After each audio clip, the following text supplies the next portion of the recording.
책과 함께하는 하루, 단잠 가족 여러분, 안녕하세요. 오늘도 단잠의 오디오북에 찾아와 주셔서 진심으로 감사드립니다. 오늘 여러분들께 읽어드릴 작품은 최미나 작가의 단편소설 이역의 쓴물입니다. 이역의 쓴물. 여기서 이역이란 다른 지역, 다른 나라를 의미하는데요. 제목 그대로 보면 다른 나라에서 맛본 쓰디쓴 물, 쓰디쓴 기억, 이 정도로 해석하면 좋을 것 같네요. 제목의 진짜 의미가 책 내용에서 잘 전달이 되면 좋겠습니다. 그럼 책 내용을 잠깐 설명해 드리고 바로 낭독을 시작하도록 하겠습니다. 강심 여사라는 분이 있습니다. 그녀에게 남편이 있었는데요. 어떤 이유로 남편이 가출을 해버렸어요. 그리고 강심 여사에겐 친구 장희진 여사가 있습니다. 이 두 사람은 같은 듯 하면서도 어느 부분에선 아주 다른 선택을 하게 됩니다. 그래서 결과도 많이 달라지게 되죠. 강심 여사는 어떤 선택을 하게 될까요? 그리고 여러분은 강심 여사와 같은 상황이 된다면 과연 어떻게 하실 것 같으신지 한번 상상해 보시면서 낭독을 들어주시면 좋을 것 같네요. 이 작품의 이야기를 다 들어보시고 저랑 한번 생각해 보시죠. 이제 소설 읽기를 시작하겠습니다. 단잠과 함께 소설 읽기 끝까지 함께 해주시면 고맙겠습니다.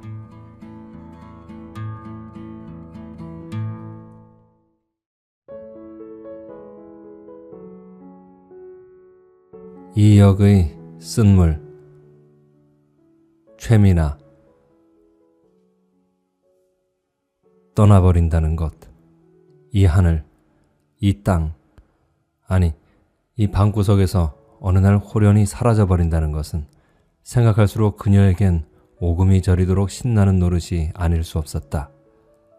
더구나 사전에 단 한마디의 귀뜸도 주지 않은 채 거짓말처럼 증발해버린다는 것, 그리곤 다시는 소식을 듣지 못하게 된다는 그 같은 상황의 설정이야말로 그녀가 바라고 또 바라는 일이었다. 물론 그것은 타인을 위해서가 아니라 오로지 그녀 자신을 위한 일인 것이다. 그렇지. 난생 처음으로 나 자신만을 위한 일에 착수를 하자. 강심 여사는 폐부 밑바닥에서 끌어올린 것 같은 한숨을 후 하고 몰아쉬었다. 그녀의 한쪽 손은 아까부터 새로 발급받은 여권과 비자를 만지작거리고 있었다. 요 한 달 남짓을 이걸 얻기 위해 얼마나 조바심을 켜면서 설치고 다녔던가. 마치 꽁지에 불이 붙은 고양이처럼 이리 뛰고 저리 뛰었던 지나간 날들을 돌이켜보려니까 새삼스레 눈시울이 화끈거려짐을 어쩌지 못했다. 때마침 마당 쪽 유리문이 덜커덩거렸으나 강심 여사는 놀라거나 허둥대는 기색이란 없다. 전 같으면 화들짝 일어나 두 귀를 곤두세웠던 그녀였다. 물론 자기네 집은 아니지만 날림으로 지어진 탓인지 미풍만 불어도 온 집안의 유리문이 꼭 노크마냥 소리를 냈다. 얼마 전까지만 해도 그녀의 가슴은 가을날 빗물 떨어지는 감나무 잎사귀 마냥 후두둑 거렸었다. 혹시 주호 씨가 돌아오지 않았을까 하는 목마름 때문이었다. 그러나 이젠 설령 주호 씨가 나타난다 해도 눈썹 하나 까딱 안 할 자신임을 그녀는 충분히 느끼고 있었다. 늦었어요. 너무나.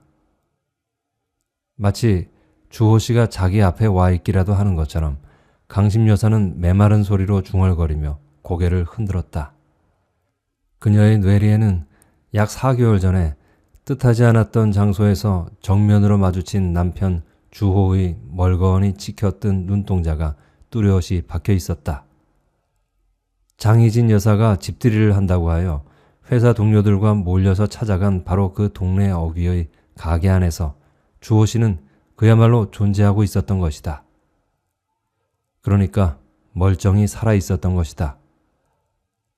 어느 이름 모를 산봉우리 아니면 바닷가 낭떠러지에서 몸을 던지지 않았을까 하고 가슴을 쥐어뜯으며 발이 부르트도록 찾아 헤맸던 그녀의 불길한 예상을 보기 좋게 뒤엎고 주호는 버젓하게, 그것도 한 가정의 가장으로, 그리고 어엿한 잡화상점의 주인으로 움직이고 있었던 것이다.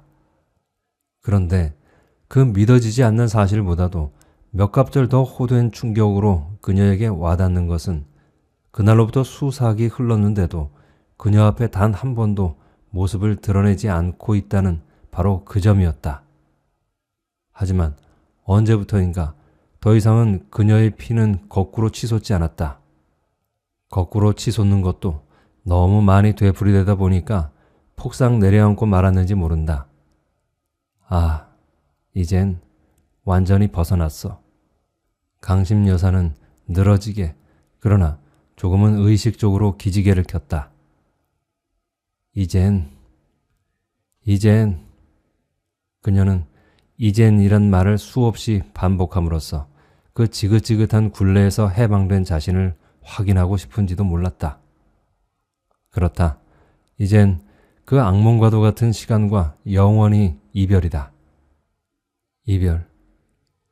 종로 내거리로 뛰어가 발가벗은 몸으로 두 팔을 벌린 채 돌아와요 제발 하고 외쳐대는 자신의 모습을 보는 것 같아 몸서리를 치던 그 절대절명의 시간과도 이별이다.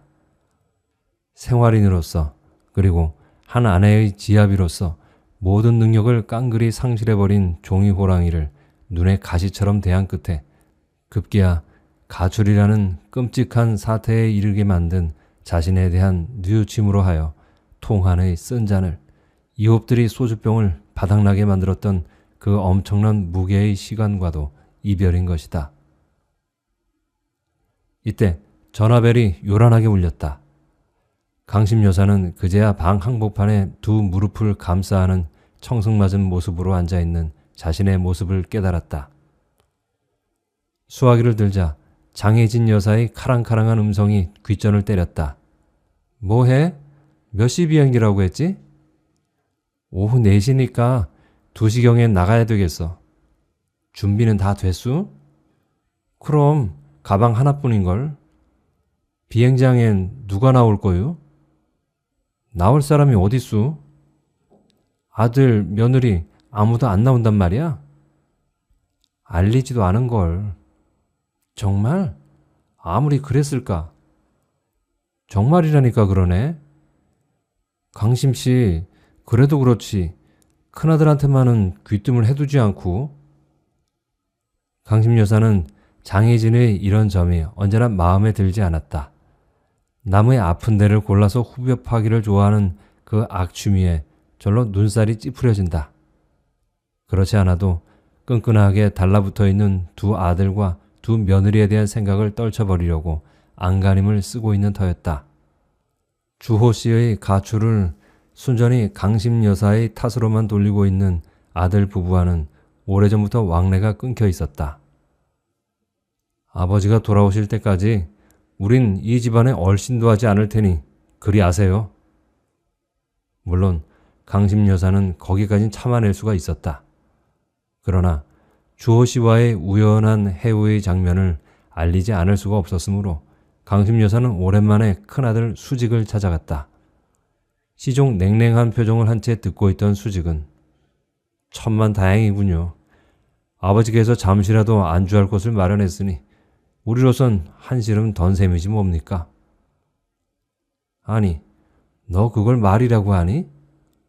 입술을 떠는 강심 여사를 똑바로 쳐다본 수직은 다시 이렇게 내뱉었다. 사실 아버지가 그리 되신 후부터 전 집사람 대하기가 민망해 죽을 지경이랍니다. 어머니, 제발 돈 하지 마세요.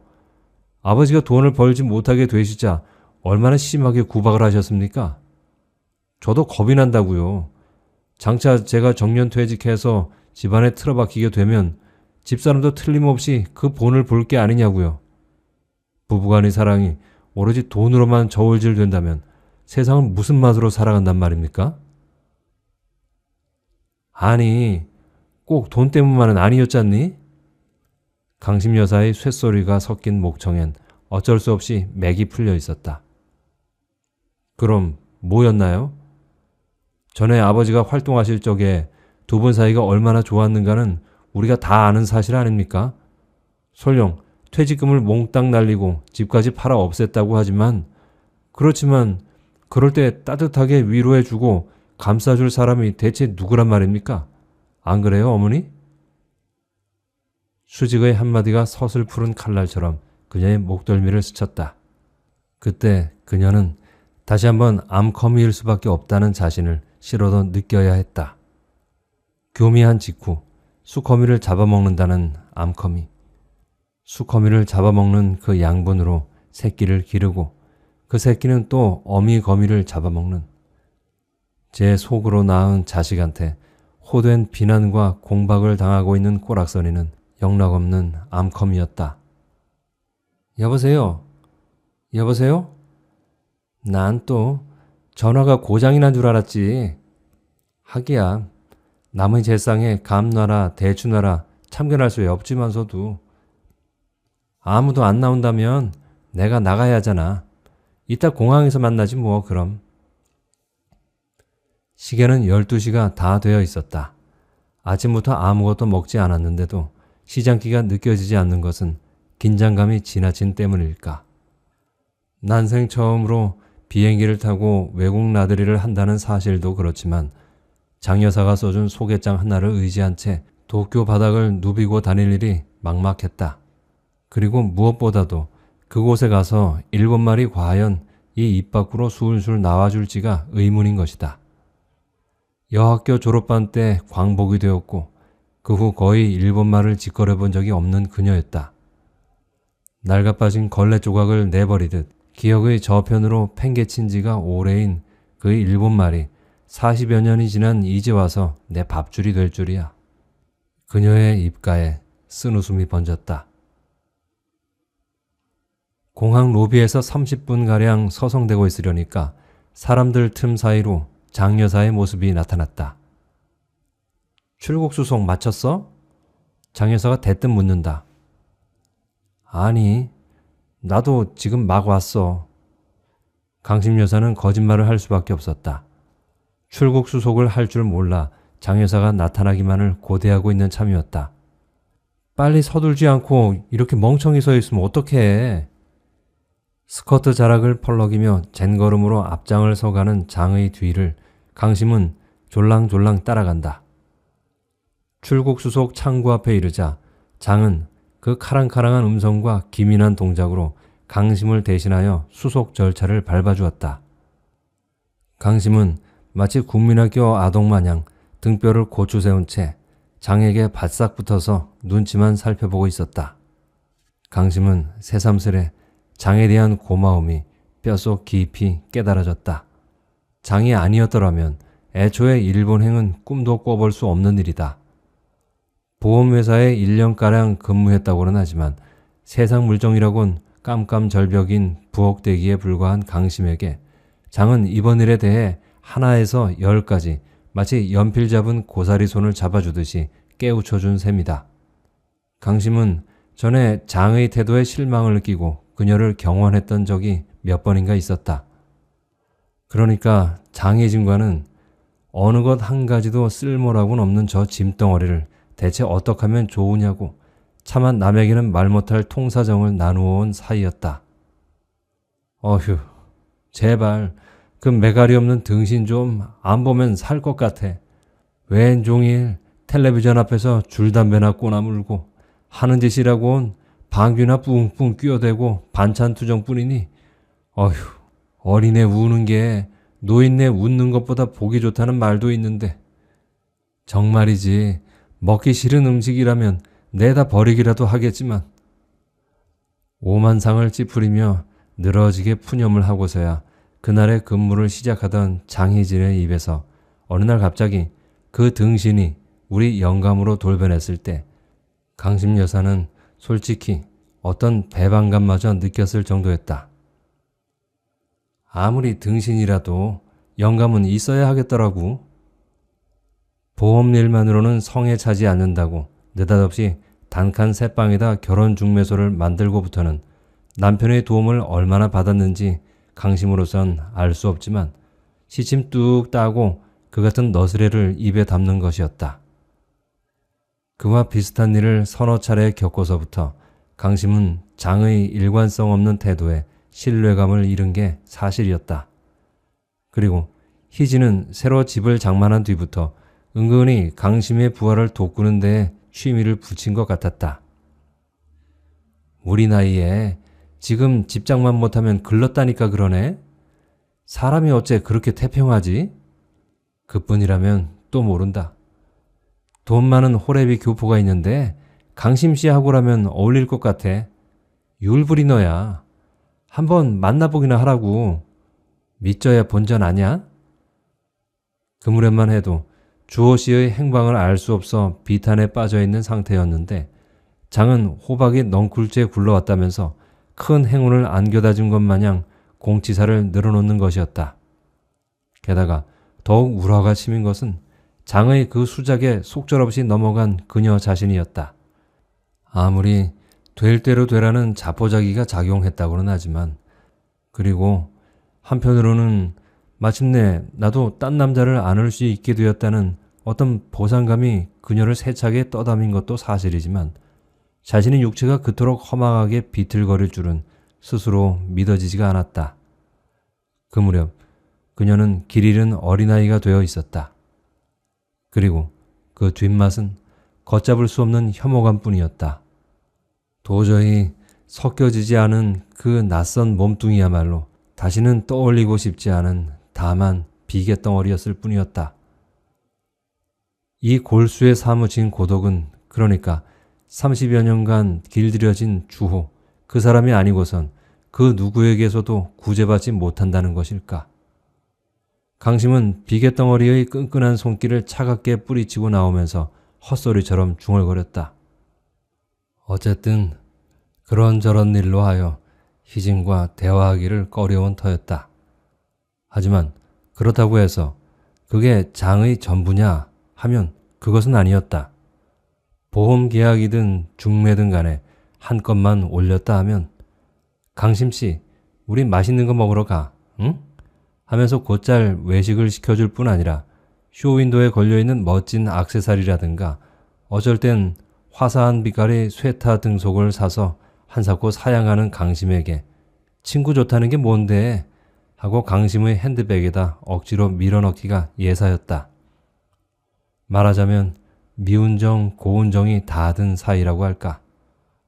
그런 장으로부터 바로 2달 전 갑작스레 강심에게 지금 곧 만나자는 전화가 걸려왔다.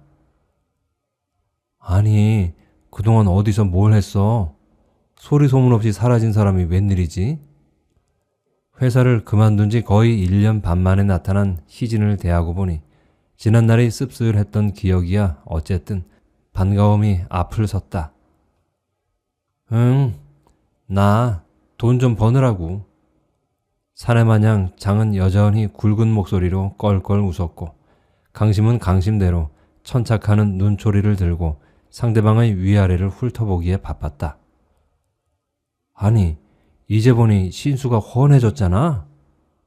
본래 검은 피부였는데 몰라보게 허여멀건해져 있었다. 게다가 차려입은 의복도 고급스럽고 손가락과 목에서 번쩍거리는 보석이 눈이 부신 게 아무래도 그녀의 말 맞다나 돈 좀 벌었다는 냄새를 물씬 풍겼다. 도대체 어디에서 뭘 했다는 거야? 샘도 나고 궁금하기도 하여 성급해진 강심 여사는 말소리가 빨라져 있었다. 일본에 가 있었어. 돌아온 지 사흘밖에 안 된걸. 강심의 놀란 표정이 사뭇 우습다는 듯 장은 다시 껄껄 웃었다. 그 호탕한 웃음소리에 다방한 사람들의 시선이 일제히 이쪽으로 쏠렸다. 장혜진의 그 너털 웃음은 전에 없던 버릇이었다. 그렇다면 무엇이 이 여자로 하여금 이런 방자한 웃음을 웃게끔 만든 것일까? 아무래도 이 여자는 그동안의 벼락부자가 된 게 확실하다고 강심은 고개를 갸웃거렸다. 돈 벌기가 그렇게 쉬운 줄 진작에 알았더라도 오늘날 이 모양 이 꼴은 아닐 텐데 말이야.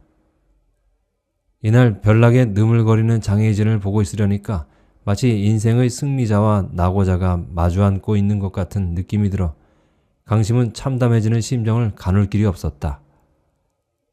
이 여자는 오늘 또 얼마나 내 아픈 데를 골라 후벼 팔려고 들까?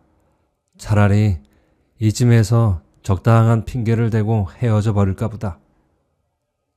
강심의 심중을 환히 들여다본 것처럼 장혜진이 먼저 자리에서 몸을 일으켰다. 우리 이런 데서 이럴 게 아니라 맛있는 거나 먹으러 가자고. 내가 한턱 쓸게. 장의 인도로 시청 뒤에 있는 중국 음식점의 조용한 방 안에서 둘은 마주 앉았다. 요리를 주문하고 단둘이 되었을 때 장은 느닷없이 강심의 손을 덥석 잡았다. 나 그동안 얼마나 당신 생각한 줄 알아? 귀국하면 맨 먼저 당신한테 연락해야겠다고 별로 왔다고. 그런데 서방님은 돌아오셨어? 금방 눈의 초점을 잃은 강심에게 장혜진은 적이 딱하다는 표정을 짓는다. 보험일도 그만뒀다며? 그럼 뭘 하고 지냈는데? 내색은 하지 않았으나 장혜진은 처음 강심을 보는 순간 그녀의 변모에 놀랐다. 자그마하고 오동통한 체구이지만 어딘지 모르게 당당한 분위기를 풍기던 강심은 우선 몸집부터 왜소해졌을 뿐만 아니라 꼬리가 치켜진 눈동자엔 울적함과 슬픔이 짙게 서려 있었다. 요새 어디 나가는 데라도 있어? 대꾸하기가 괴로운 듯 어물어물하고 있던 강심은 하긴 뭘 해. 빈둥빈둥 놀고 있지 뭐. 그럴 처지도 아닌데 말이야. 자신의 무능함에 진저리가 처진다는 얼굴이었다. 잠시 둘 사이엔 말이 끊겼다. 그런데 장혜진은 장혜진대로 무슨 말인가를 하고 싶어 좀이 쑤시는 사람처럼 들떠 있었다. 네, 그럴 줄 알았다고. 어쨌든 내가 살게 해줄게. 걱정 말아요. 당신 일본말 자신 있지? 장이 검지손가락으로 강심을 겨누면서 물었다. 일본말이야. 뭐 우리 나이에 못하는 사람 없잖아. 그렇긴 하지만 유창해야 한단 말이야. 한국식 일본말이 아닌 또 그러니까 본토 발음이어야 된다니까. 자신 없는데. 강심이 난색을 표했으나 움푹 들어간 실 같은 눈으로 연방 웃음기를 담은 채 장은 말을 이었다. 하기야. 일본 가서 며칠만 지내다 보면 금방 익혀지니까 염려할 거 없어. 대체 무슨 일인데 그래? 그건 차차 얘기할 거고. 참, 당신 여학교 졸업장 갖고 있어? 찾아보면 어딘가 있을 거야. 그건 또 왜? 그 캐캐 묵은 걸 어디다 쓰려고? 그게 꼭 필요하단 말이야. 일제 때 이름으로 나온 그 졸업장이 있어야 한다고. 여학교 졸업할 무렵에 간호보조원 자격증 받은 일 있지? 강심 여사가 고개를 끄덕이자 글쎄, 그걸 써먹게 될 줄이야. 누가 알았겠어? 그것만 있으면 도쿄에 가서 취업하는 건 문제가 아니야. 정식 간호원이 아니라 쓰기 소위 간병인이니까 별로 어려운 일은 아니야. 수속 절차가 무척 까다롭긴 하지만 까짓 것 겁낼 것 없어. 모든 건 요령이야. 요령이라고. 요리가 식는 줄도 잊은 채 장혜진의 입술에선 연이어 침이 튀었다. 일당 만엔, 우리 돈으로 5만 원이 넘지.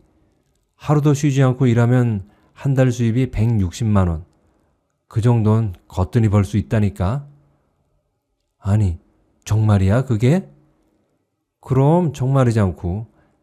내 말 고지 들리지 않지? 가보면 알게 돼. 지금 거기선 쓰기 소위가 모자라서 야단이라고.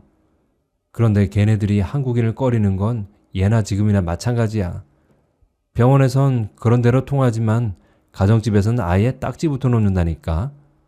치사하고 안이 꼽긴 하지만 어떻게 일본인 행세를 하는 수밖에. 목구멍이 포도청이니 어쩔 수 없잖아. 뭐 어때? 그럴수록 그것들의 밑바닥까지 샅샅이 훑어다가 잘 살기만 하면 그만 아니야? 강심은 망신을 당한 때처럼 얼굴이 달아오름을 느꼈다. 아무리 궁색하다 해도 그렇게까지 하면서 돈벌이를 해야 하다니. 강심씨, 개같이 벌어서 정승같이 쓰라는 말 몰라? 눈치가 빠른 장은 강심의 표정을 이내 알아차렸다. 일손이 모자라 절절매는 주제에 한국인을 마다하는 그것들의 심보는 알다가도 모르겠다니까. 어쨌든 가정집엔 대개 일본 여자가 배치되고 우리네한텐 고된 병원 근무가 주어지긴 하지만 그것도 일본말을 제대로 할 때까지만 그래. 이래봬도 거기선 날 한국인으로 보는 사람은 없다고. 감쪽같이 속여줬지 뭐. 물론 소개소 직원들은 우리네 국적을 알고 있지만 말이야. 차라리 마음 편하게 병원 근무하는 게 낫겠네? 모르는 소리 하지 마. 가정집이 얼마나 편하다고. 꼬박꼬박 만엔 받기가 미안할 정도야. 낮잠도 잘 수 있지. 신문이나 잡지도 공짜로 볼 수 있지. 가끔 맛있는 것도 들여보내주지. 게다가 집 식구들이 날마다 무릎 꿇고 수고하십니다 하고 깍듯이 절을 하지. 만고 땡이래도. 강심 여사는 차츰 가슴이 벅차올랐다. 아무리 생각해도 꿈 같은 일이 아닐 수 없었다. 하루에 5만여 원을 벌 수 있다니. 그것도 환자의 잔시중이나 들어주는 편한 일로.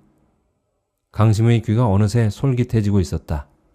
아까의 모멸감은 안개가 거치듯 그녀의 뇌리에서 엷어져 갔다. 그런 일자리를 대체 어떻게 뚫었지? 장의 그 움푹 들어간 눈자위에서 갑자기 웃음기가 사라졌다. 실은 김정화 때문에 알게 된 거야. 마지못해 실토를 한다는 기색이 완연했다. 새초험해진 장혜진의 얼굴을 보면 알 수가 있었다. 그녀의 욕심 같아선 딴 사람이 아닌 바로 그녀 자신이 직접 개척했다고 큰 소리를 치고 싶었을 것이다.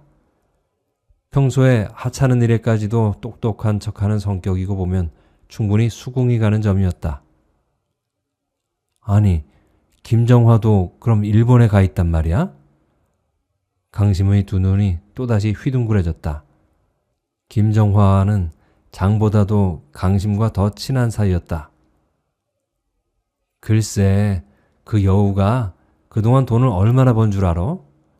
일본을 제 집 문턱 넘듯이 드나들더니만 서울에다 아파트를 2채나 산다는구먼. 그럼 그 애 역시 습기소위로 있는 거야? 천만에 도쿄의 이름난 유흥업소에서 얼굴마담으로 날리고 있지. 강심 여사는 벌린 입이 다물어지지 않았다. 역시 그녀다운 삶의 방식으로 성공을 거둔 걸 거라고 강심은 혼자 고개를 끄덕였다. 보험 외무에 언제나 우적상을 독차지했던 그 솜씨에다 미모와 젊음까지 곁들여 있다면 금상첨화가 아닐까. 남달리 화려한 성격을 가진 그녀가 언제까지 보험 외무사원 자리에 만족해야 하지 않으리라는 것을 강심은 일찍이 간파했던 터였다. 김정화보다 수입은 그렇게 많지는 않지만 우리도 이제부터 열심히 뛰자니까. 난 그동안 꼬박꼬박 송금을 했지. 이번에 와서 보니까 우리 영감이 제법 알뜰하게 모아뒀더군. 이런 식으로 가면 2, 3년 뒤엔 건물 한 채 정도는 마련할 수 있을 것 같아. 아래층 3칸은 세를 놓고 2층은 살림집 할 수 있는 건물 한 채 사두는 게 내 꿈이거든. 근데 말이야, 내가 일본 가서 그런 일 하고 있는 건 아무도 몰라. 우리 영감하고 자식들 외엔 모두 비밀이야. 우리끼리 하는 얘기지만 솔직히 자랑할 건 아니잖아. 그건 그렇고 나 혼자 잘 살아보겠다는 꿍심이 있다면 당신한테 알려주지도 않았을 거야. 그렇지만 지난날의 정리를 봐서라도 그럴 수는 없지. 강심으로는 장의 공치사가 비위에 상했지만 지금은 그런 것을 탓하고 있을 계제가 아니라고 깨달아졌다. 고마워. 하지만 내가 그 일을 할 수 있을까? 걱정 마. 내가 시킨 대로만 하면 만사가 오케이야. 알았어?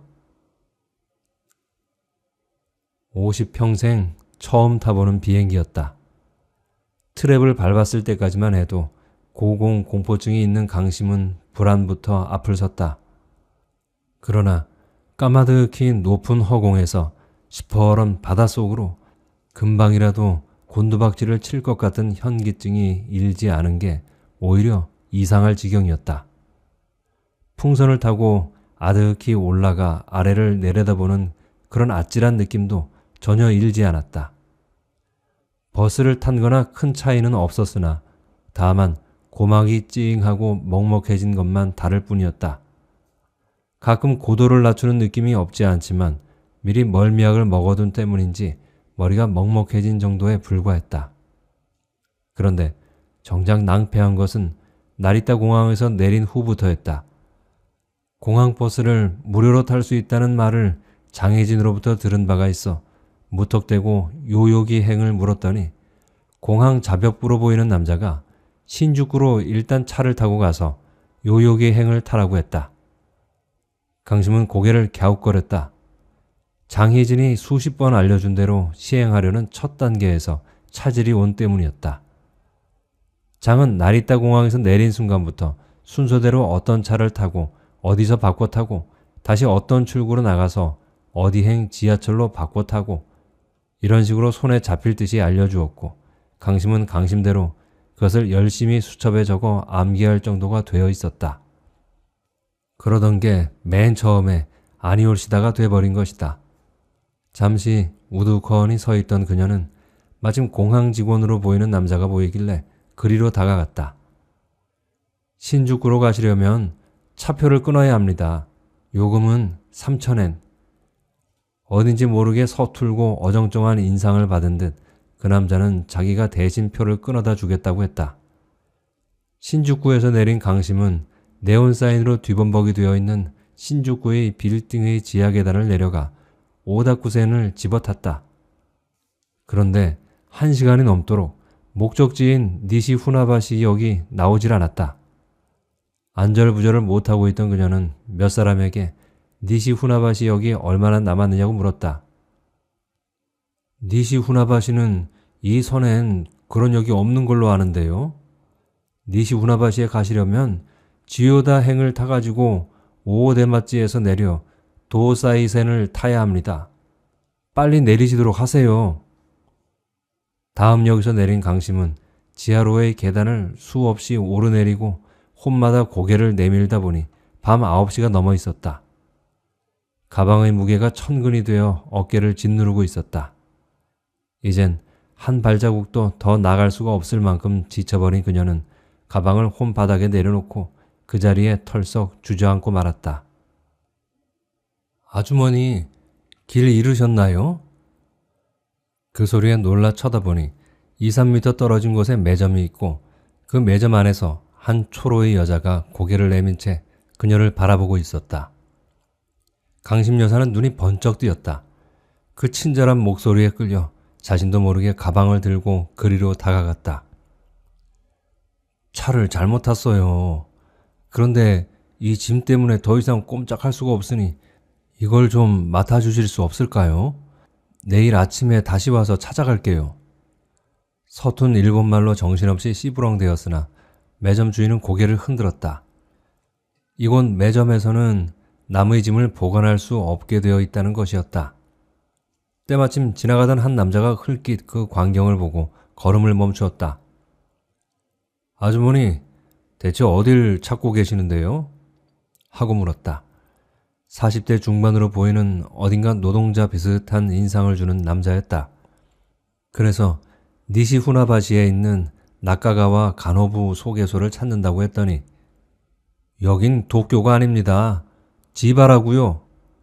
또 한 번 기절할 듯이 놀란 강심 여사는 그럼 나리타로 되돌아가서 처음부터 다시 찾아야 되겠네 하고 중얼거렸다.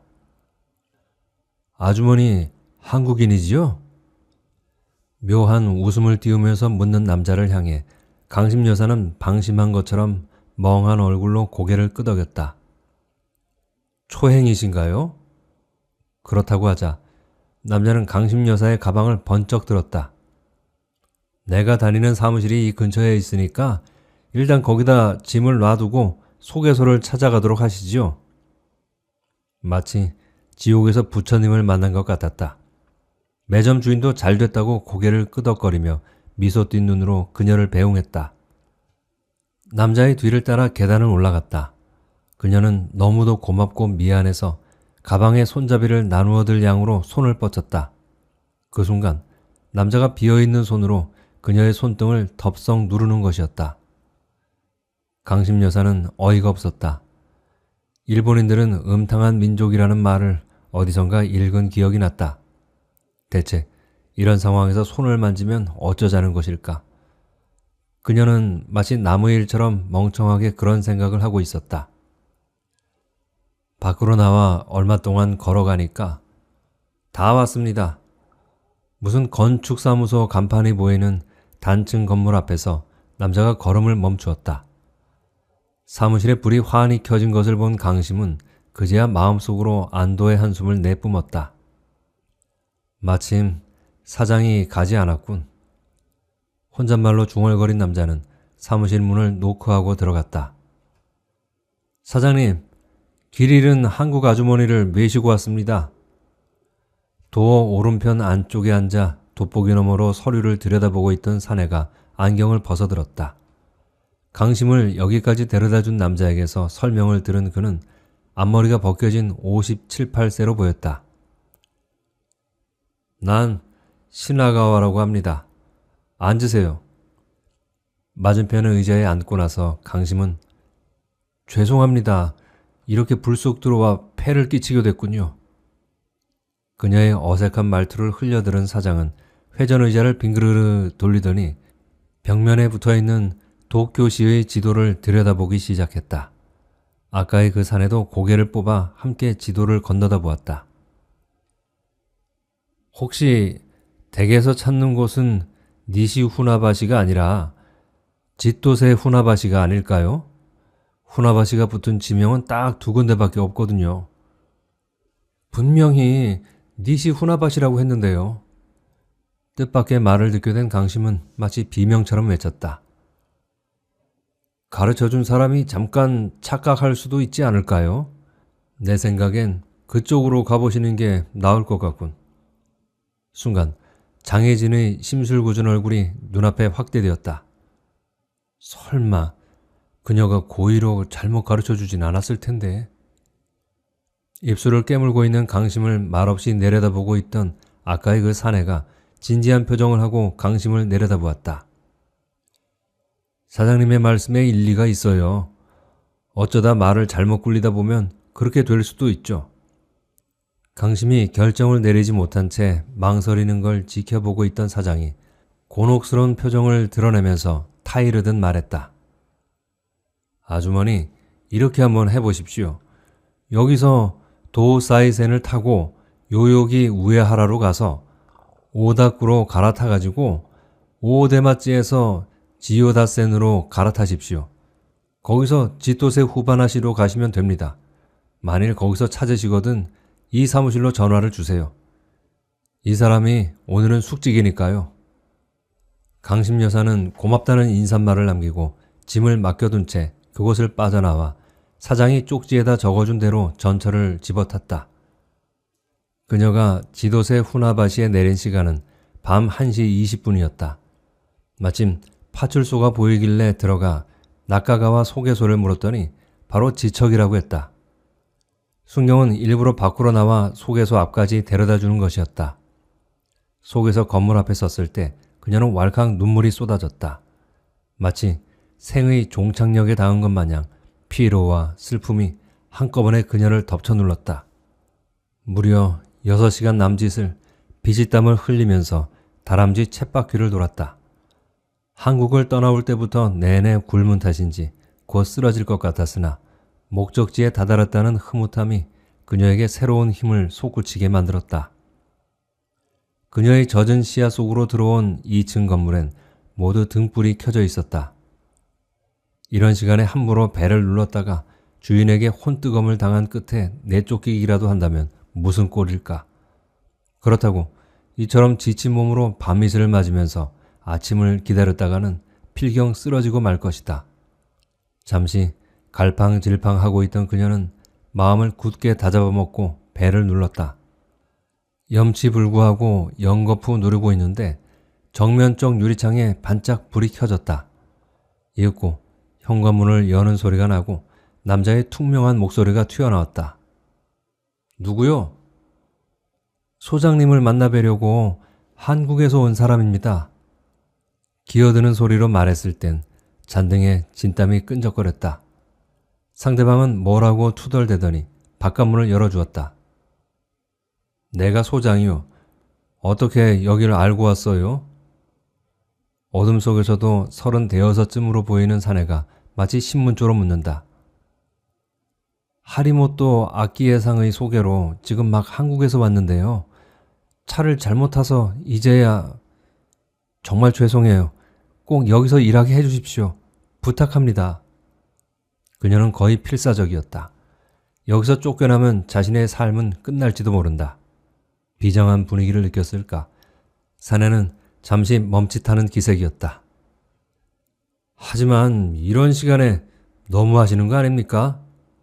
하고 억누른 듯한 소리로 말하고는 어쨌든 들어오세요. 현관을 거쳐 안으로 들어간 사내가 사무실 입구에 붙어있는 벨을 누른다.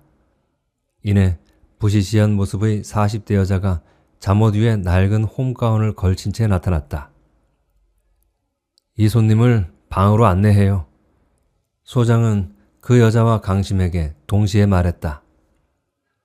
얘기는 내일 듣기로 하고 우선 올라가 쉬도록 해요.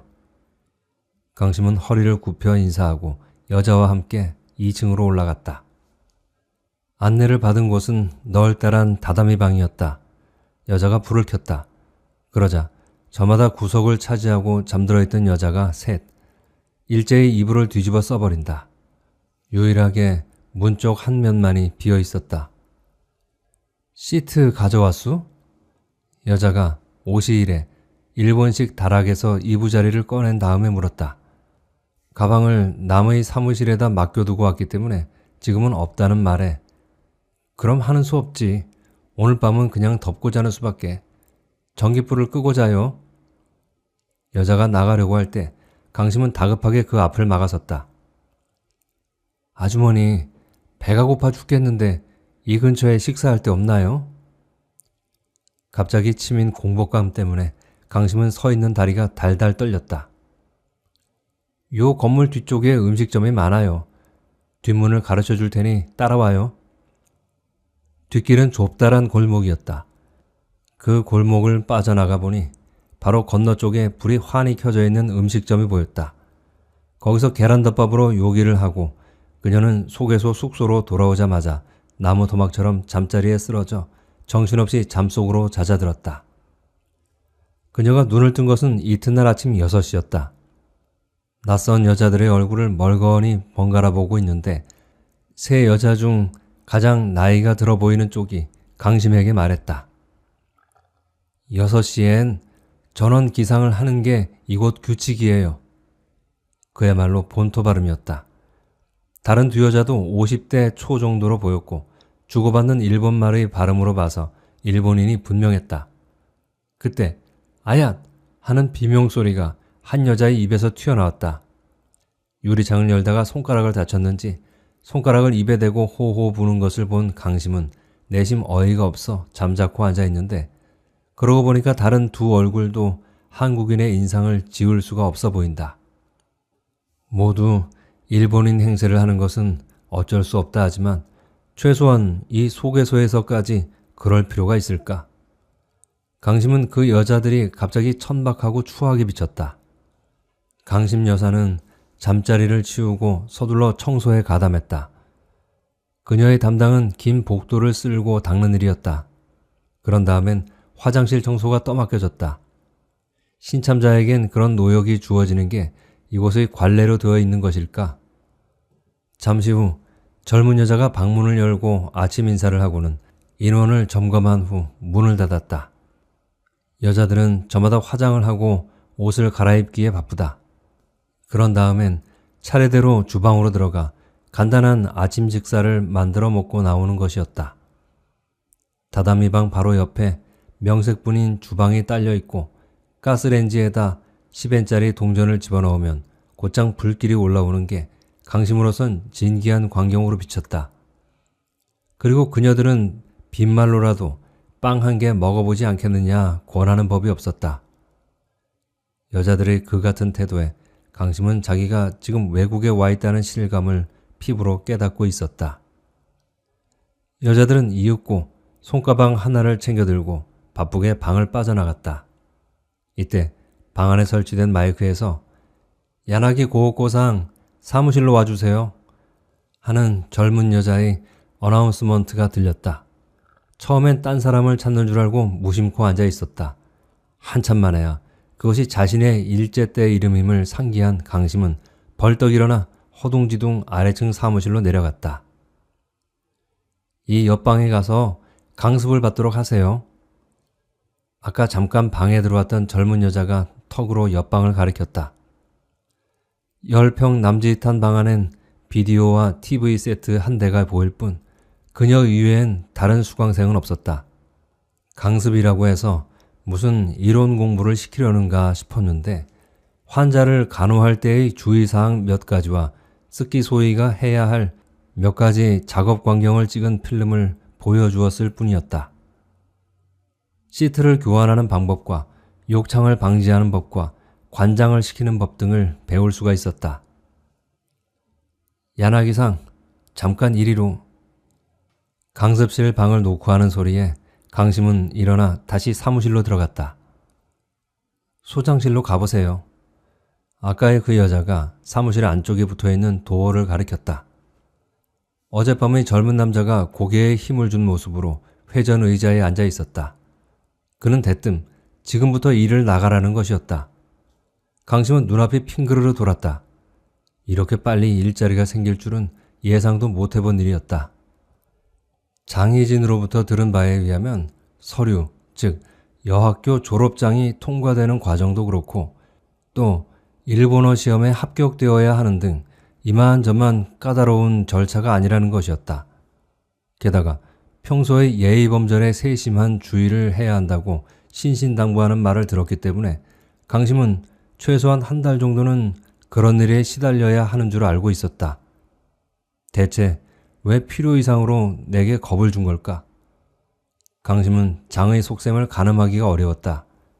기왕에 이런 일자리를 소개해 주려는 선심을 쓸 바에는 순순히 사실대로 알려주었더라면 좋았을 텐데. 우선 소개소의 소재지만 해도 그랬다. 왜 지또새가 아니라 니시냔 말이다. 일본에서 1년 이상을 체류한 사람이 비록 끝에 가서 후나바시라는 발음이 붙어 있다고 하지만 지또새와 니시는 엄연히 그리고 너무나 다르지 않은가 말이다. 저 같은 게 금방 온 저 같은 사람한테 일자리를 주시는 겁니까? 이때 소장의 딱딱한 얼굴 근육이 금세 풀어졌다. 환자를 간병하는 게 별다른 기술이 필요한 건 아니잖아요. 성의만 있다면 누구나 할 수 있는 일이라고 하고는 쪽지 한 장을 내밀었다. 쪽지엔 그녀가 가야 할 다마가와 병원의 약도와 전화번호가 적혀 있었다. 병원에 가는 즉시 간호부장을 찾아가서 지시를 받도록, 그리고 점심 준비를 해가지고 가야 해요. 상기도 어안이 벙벙해 있던 그녀는 쪽지를 들고 물어 병원을 찾아 나섰다. 강심이 처음 맡은 환자는 척추 디스크 환자였다. 환자를 일으켜 앉히고 대소변을 받아내는 일이 가장 힘든 작업이었다. 게다가 끊임없이 말을 걸어오는 것도 고역이었다. 덕택으로 그녀가 금세 한국인임이 탄로났지만 워낙 일손이 딸리는 형편이라 병원 측에서는 그런 것까지 문제 삼을 경황이 없는 것 같았다. 정확하게 7시가 되자 환자의 가족이라고 자청하는 청년이 찾아와 그녀에게 흰 봉투를 내밀었다. 하루 동안 수고 많으셨습니다. 그날의 일과는 그것으로 끝이었다. 봉투엔 7,000엔이 들어있었다.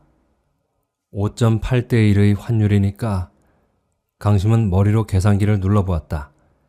일당 만엔과는 차이가 나는 액수지만 첫 술에 배부를 수야 하고 그녀는 귀로에 올랐다. 소개소로 들어가 소장에게 보고를 하고 사례금이 든 봉투를 내놓았다. 소장은 거기서 일화를 떼고 나머지 금액을 돌려주었다. 차차 경험을 쌓다 보면 수입도 늘고 괜찮을 겁니다. 위로하듯이 소장은 말했다. 그날 저녁 곧바로 강심은 짐을 찾으러 갔다. 지바역에서 가까운 지점이므로 곧장 찾을 수가 있었다. 시나가와라고 하던 사장은 외출 중이었고 여기까지 그녀를 데려다준 그 남자도 자리에 없었다. 직원으로 보이는 한 남자가 가방을 꺼내다 주었다. 숙소로 들어와 짐을 풀었을 때 인삼차가 든 상자 2개와 껌 3통이 없어진 것을 알았으나 강심을 잃어버린 물건이 아깝다기보다 의아한 생각부터 떠올랐다. 일본엔 좀도둑 같은 건 없어진 지 오래라고 들어온 터였다. 설마 사장의 소행은 아닐 테고 안내해준 남자가 아니면 아까 그 사람일 거라는 생각이 들었다. 안내해준 남자가 혹시 어제 그냥 보내준 분풀이를 이런 식으로 한 것은 아닐까? 어쨌든 안내해준 대가가 그걸로 치르게 되어졌다면 그녀로선 다행스러운 일임에 틀림없었다. 이튿날에도 강심에겐 일자리가 주어졌다. 어제와는 달리 어마어마하게 큰 종합병원이었다. 정면만 하더라도 출입문이 수십 군데나 있어 그녀는 한참을 헤매었다. 가까스로 간호부장실을 찾아 들어갔으나 왜 이렇게 늦었느냐고 호통을 치는 간호부장 앞에서 고양이 앞의 쥐꼴로 서 있는 그녀에게 지각은 용서 못해요. 임금에서 1시간분을 제외할 테니까 그리 알아요. 금태 안경 너머로 번쩍이는 눈매가 무척 차갑게 보이는 여자였다. 병원도 환자도 어제와는 차이가 많았다. 마치 레슬링 선수 같은 남자가 병실에서 그녀를 기다리고 있었다. 90kg의 거구를 휠체어로 옮겨놓다가 그녀는 여러 차례 마룻바닥으로 엉덩방아를 찧어야 했다. 그 다음 날은 또 중환자를 맡게 되었다. 70대 노인이 산소 마스크를 쓰고 누워 있었다.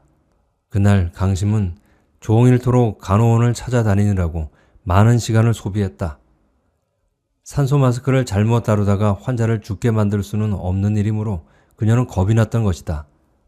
게다가 체온계의 눈금조차 읽어본 적이 없는 그녀는 하나에서 10가지 염치불구하고 간호원실을 찾아가 물어보았다. 결국 오전 근무를 끝으로 쫓겨나고 말았는데 소개소로 돌아와 얼굴을 들지 못하는 그녀를 뜻밖의 소장은 따뜻한 표정으로 위로를 해주었다. 수고가 많았어요. 스키소의 인원이 워낙 부족하다 보니까 당신처럼 서툰 사람을 중환자실로 보내게 된 점 미안하게 생각해요. 덕분에 간호부장한테 항의 전화가 걸려왔더군. 그날 밤 강심은 밤새 알았다. 쌓이고 쌓인 피로가 겹친 것이다. 자신이 지른 헛소리에 놀라 몇 번이나 잠을 깨야 했다. 그러나 일손을 놓고 누워있으려니까 좀이 쑤셔서 견딜 수가 없었다. 일주일 만에야 몸을 추스린 그녀가 배치받은 곳은 병원 근무가 아닌 가정집이었다. 그동안 고생이 너무 많았소. 이 집은 장기 환자라서 한동안 기거를 같이 해야 해요.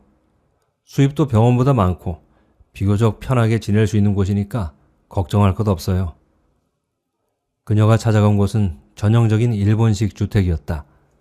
90이 다 된 노파의 말동무가 필요했다고 하면서 그 집 안주인은 처음부터 무척 상냥하고 곰살궂게 대해주었다. 어느새 6개월이 지나 비자 기한이 임박해 있었다. 일주일 후엔 뒤따라 가겠다던 장혜진에게선 바쁜 일이 생겨 2달 후에나 갈 것 같다는 엽서가 날아왔을 뿐이다. 비자를 연기하는 데에 장희진의 도움을 받을 수 있을 것이라는 기대가 무너졌다. 강심은 한방에 있는 동료로부터 비자 연기 신청이 얼마나 어려운 일인가를 들어 알고 있었으므로 혼자서 그 일을 해결할 일이 난감하기 이를 데 없었다.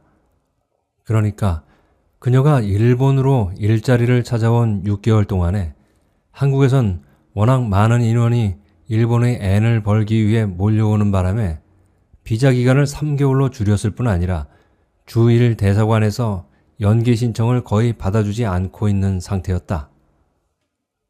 무슨 수를 쓰더라도 강심은 이를 악물어 보지만 어디에서부터 손을 써야 할지 너무나 막막했다. 우선 보증인을 구하는 일이 시급했다.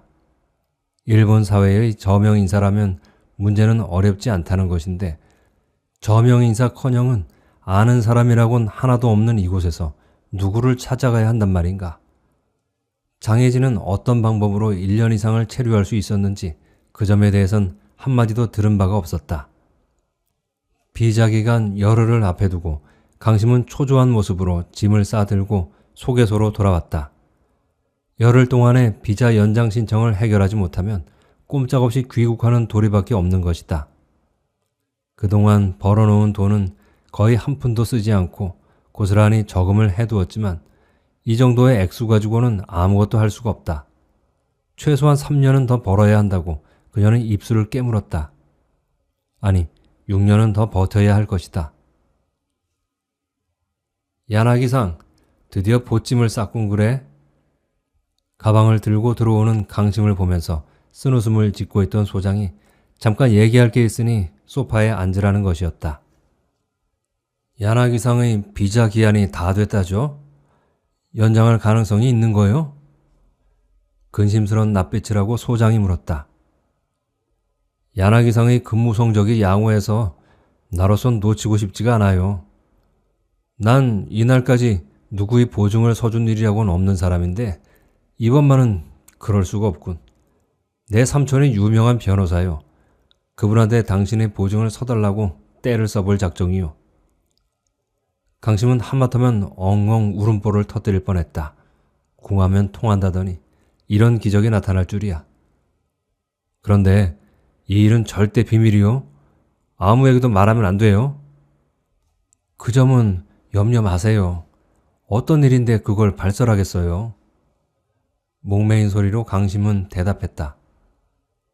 또 한 가지는 의사의 진단서가 필요해요. 병치료가 아니고선 연장은 불가능하니까. 소장은 명함 한 장을 내밀었다. 우에노에서 개업하고 있는 한국인 의사라고 했다. 물론 일본으로 귀화한 사람이지만 이 사람에게서 도움을 받을 수 있을 거라는 말을 듣고 강심은 깡총 뛰고 싶을 정도로 반갑고 고마웠다. 그동안 군소리 한마디 않고 소장이 시키는 대로 묵묵히 일을 한 결과가 이처럼 특별한 배려로 나타난 걸 거라고 생각되었다. 다른 동료들은 걸핏하면 볼 일이 생겼다는 구실로 소장의 명령을 물리치는 것을 강심은 볼 수 있었다.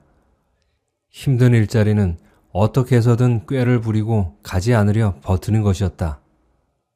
의뢰인의 요청은 모두 받아들여야만 소개소의 신용에 금이 가지 않기 때문에 소장으로서는 충분한 인원 확보가 절실히 요망되었다. 그리고 무엇보다 일본인 뺨찌개 일본말에 능통하고 성실하며 정직한 스키소이가 필요하다. 거기에 100% 들어맞는 스키소이로 소장은 아마 강심을 점찍어 왔는지 모른다. 강심의 일본말은 누가 들어도 일본인이나 진배 없었다. 강심은 우에노행 지하철을 탔다. 닛보리 역에서 하차한 후 전화로 병원 위치를 물었다. 의사는 첫눈에 온화한 인상일 뿐 아니라 45, 6세 정도의 보기 드문 미남이었다. 강심이 내민 명함을 본 의사는 아무 말 없이 청진기부터 집어들었다. 그리고 간호원더러 복도에 나가 바깥 일을 거들라는 지시를 내렸다. 간호원을 물리친 그는 낮은 목소리로 아주머니, 어디가 불편하십니까? 제일 안 좋은 데를 대세요. 하고 한국말로 물었다. 참으로 오랜만에 모국어를 듣고 보니 강심은 마치 귓속에 켜켜이 앉은 먼지가 씻긴 것처럼 상쾌했다. 비교적 건강한 편이라서 안 좋은 데는 별로 없습니다만. 강심의 말에 의사가 낭패감을 드러냈다. 그러시면 어떡합니까? 나로서는 다른 방법이 없는데요. 그제야 강심은 그 말의 깊은 뜻을 알 수가 있었다. 의사의 입장이고 보면 멀쩡한 사람에게 진단서를 떼줄 수는 없을 것이다. 그것은 엄연히 위법일 뿐 아니라 의사로서의 자존심을 손상케 하는 노릇이다. 본래 제가 관절이 좋지가 않거든요. 가끔 시큰거리고. 그런 병 가지고는 비자 연기란 어림도 없어요. 의사는 더욱 목소리를 낮추었다. 심장이 나쁘잖아요? 심장 말입니다. 네, 맞습니다. 심장이 가끔 옥죄이고 어떤 땐 숨이 차서 걸을 수도 없고 통증이 나기도 해요. 퉁겨진 것처럼 그녀는 소리쳤다. 그러자 의사가 심장을 진찰했고 진단서를 써주었다. 외국에 나와 고생하시는 동포를 도와드리게 돼서 나로서는 여간 보람을 느끼는 게 아니랍니다. 하지만 이런 일이 외부에 알려지면 난 철창신세가 된다는 것쯤은 아주머니도 알고 계시겠지요? 이제 가보십시오. 진찰료는 그냥 가십시오. 받지 않겠습니다. 6개월이 지나자 강심은 귀국길에 올랐다. 일단 귀국을 한 다음에 바로 비자를 발급받고 일본으로 되돌아가야 하는 번거로운 절차를 받아야만 했다. 이번뿐만 아니라 앞으로 계속 그런 식으로 관광비자를 가지고 드나들어야 한다. 1년 만에 모은 돈을 가장 효과적으로 사용하는 방법이 무엇일까? 몽땅 현찰로 바꿔가지고 주호씨의 면전에다 뿌려준다면? 아니, 그 돈다발을 아들 부부 앞에다 낙엽처럼 뿌려줄까? 지폐다발을 본 아들 부부의 얼굴을 그려보았다. 두 아들, 두 며느리는 서로 시모를 매시겠다고 암투를 벌일지도 모른다. 강심은 귀국하는 비행기 안에서 입술을 깨물고 있었다. 그러나 그런 식으로 보복을 한다고 해서 가슴속에 맺혀있는 응어리가 풀릴 것 같지가 않았다. 자식들의 치부를 들여다보고 쾌재를 부르는 것보다는 주호의 낯짝에다 울분을 쏟아놓는 일이 자기로선 훨씬 용이한 노릇일지 모른다. 그렇지만 그녀는 아직 그 방법에 대해 아무런 결정을 내리지 못하고 있었다. 다만 분명한 것은 이 돈을 자기 혼자만을 위해서 아껴둘 생각은 없다는 점이었다. 모르긴 몰라도 앞으로 자기는 이보다 훨씬 많은 액수의 돈을 벌어들일 수 있을 것이었다. 그렇지만 그녀는 자꾸만 그렇지만을 되풀이했다. 난생 처음 만져보는 고액을 앞에 놓고도 더불어 기뻐해 줄 대상이 없다는 것에 그녀는 주체할 수 없는 공동감을 느끼고 있었다. 그 같은 비애는 그녀가 벗어나고자 그토록 갈망했던 1년 전보다 훨씬 그 심도가 깊은 것이었다. 차라리 강심은 그때를 그리워하고 있는지도 몰랐다. 주호의 가출이 확실해졌을 때, 그리고 주호가 멀쩡하게 살아있음을 알았을 때의 그 순수한 절망감. 생애의 끝에 와 서 있는 주호와 나누었던 그 계절을 다시는 만날 수 없게 되었다는 그 끝간데 없는 목마름과 사무친 후회가 마치 오래전에 잃어버린 순결마냥 그리워진다. 이제는 다만 절망보다 무서운 공동만이 시커멓고 끈끈한 입을 벌린 채 그녀의 앞에 다가와 있을 뿐이다.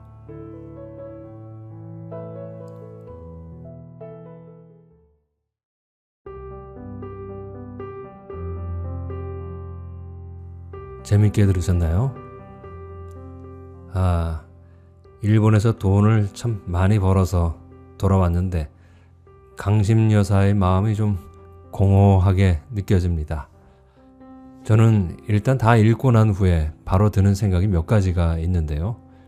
하나는 결혼 생활에서 경제력이란 부부를 갈라서게 할 만큼 너무나도 절대적이고 중요한 것인가 하는 것이고요.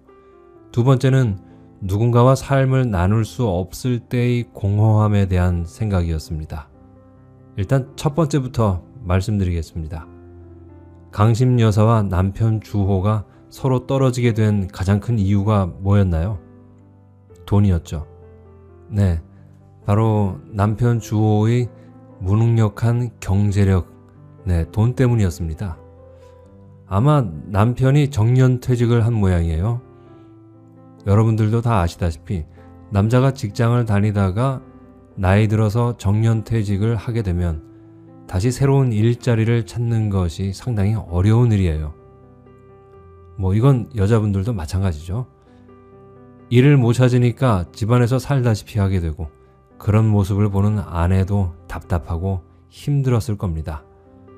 우선은 매달 들어오던 수입이 한 번에 잘리고 보니 집안 살림도 막막해졌을 거고요. 당장은 벌어놓은 돈으로 살아갈 수는 있겠지만 그것도 사실 얼마 정도 지나면 바닥을 드러낼 것이 뻔하니까 참 답답한 상황이에요. 그런 면에서 아내가 돈 하면서 남편을 다그치는 것은 저도 어느 정도 납득할 만합니다. 하지만 강심 여사는 그 정도가 지나쳤던 것 같아요. 오죽하면 강심 여사의 구박에 못 이겨 집을 나갔을까 싶습니다. 그런 사정을 다 아는 자식들은 아버지의 가출이 오직 돈 거리는 어머니 때문이라고 믿고서 왕래마저 끊어버렸다지요. 집안 사정이야 속속들이 제가 다 알 수는 없지만 아무래도 그런 것이 남편의 가출에 큰 몫을 했던 것은 사실인 것 같습니다. 강심 여사도 할 말이 있긴 해요. 퇴직금 날리고 집까지 팔아 없앤 남편을 그럼 곱게 이쁘게 봐줘야 하느냐고요. 이 부분에선 저도 솔직히 할 말이 없긴 합니다. 주호 씨가 그 정도까지 해 드셨다면 변명하긴 힘들긴 합니다. 하지만 그럼에도 불구하고 서로 힘들 때 부부란 어때야 하는가에 대한 강심 여사 아들의 말에 저는 깊은 공감을 느꼈습니다. 아들은 이렇게 말했죠. 비록 그렇더라도 따뜻하게 위로해주고 감싸줄 사람은 대체 누구였느냐는 물음입니다. 그동안 동고동락해온 동반자로서 힘든 고비를 같이 넘길 사람은 바로 아내와 남편 아닐까요? 이럴 때일수록 더 위로가 필요했던 건 아닐까요? 그랬다면 어쩌면 남편은 가출하지 않았을지도 모릅니다. 또 둘이 힘을 합쳐 어떻게 해서든 다시 일어서서 구멍 뚫린 가정의 경제를 메꾸어 나가지 않았을까 하는 아쉬움이 남습니다. 부부란 그런 거죠. 경제가 어려워지면 이혼율이 높아진다는 통계가 있어요. 돈이 없어서 배우자의 경제력이 없어서 이혼한다는 부부가 많아진다는 이야기입니다. 여기서 저는 강심 여사의 친구인 장희진 여사의 사례를 볼 필요가 있다고 생각합니다. 친구 장 여사도 비슷한 경우인 것 같았죠. 처음에는요. 남편이 맨날 집안에 틀어박혀 TV나 보고 방구나 뽕뽕 껴댄다고 매가리 없는 등신이라고까지 하소연했던 장혜진 여사였습니다. 그런데 어느 날부터 그 등신이었던 남편이 우리 영감으로 바뀌었다고 합니다. 장 여사가 하는 일을 남편과 같이 하게 되면서 남편이 큰 도움이 되었기 때문에 남편을 대하는 자세도 달라진 것 같은데요. 저는 강심 여사에게 아쉬운 것이 바로 이런 거예요. 왜 장 여사처럼 강심 여사는 남편이 힘들 때 자신이 나서서 먼저 무언가를 할 생각을 하지 않았는가입니다. 같이 무언가를 하다 보면 방법도 나오지 않았을까요? 저는 이게 부부의 자세가 아닐까 싶은데요. 그리고 두 번째로 제가 이 소설을 읽고 나서 느낀 것은요. 삶은 결코 혼자 살 수 없다는 것입니다. 당연한 말이지만 자주 잊혀지는 말이기도 하죠. 특히 돈이 많으면 돈만 가지고 살면 되지 라고 생각하는 분들도 계실 거예요. 네, 현대사회에선 이 말이 딱히 틀린 말은 아니기도 합니다. 다만 그것은 생활의 편의적인 면에서만 그럴 것이라고 저는 생각을 해요. 매일 호텔 뷔페에서 조식 먹고 또 다른 멋진 음식점에서 점심 먹고 혼자 드라이브하고 집에 돌아와 혼자 100평짜리 아파트에서 고급 침대에 혼자 누워 자는 것을 여러분들은 꿈꾸고 계신가요? 네, 물론 저도 이런 멋지고 근사한 일상을 꿈꾸긴 합니다. 단 이런 일상은 제가 보기에 한 달 정도까지만 괜찮을 것 같아요. 주위에 내가 믿고 의지하고 눈을 맞출 사람 하나 없이 이렇게 산다면 이것이 곧 지옥이 되는 건 시간 문제일 거라고 봅니다. 물론 저희 개인적인 사견입니다. 어떤 분은 이렇게 평생 산다고 해도 너무 즐겁게 살 수 있는 분들도 분명 계실 거예요. 하지만 인간은 특별하지 않은 이상 보통은 혼자 있을 때 외롭고 공허함을 많이 느끼게 됩니다. 특히 사랑하는 사람이 자신의 주위에 없을 때 더 그렇게 되죠. 강심여사, 여러분이 보시기엔 어떤가요? 일본에서 돈을 많이 벌어서 공항에 도착을 했어요. 그런데 연락할 사람이 없네요. 남편은 다른 사람의 가족이 되어버렸고 자식은 어머니를 미워하고 참 그 많은 돈을 가지고 할 게 없네요. 어떤 연구에서요.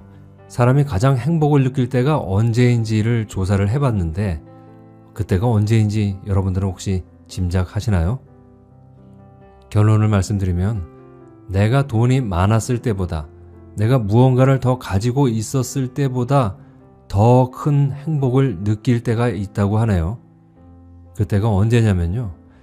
누군가에게 내가 베풀 때 또는 누군가와 내가 가진 것을 나눌 때라고 하더군요.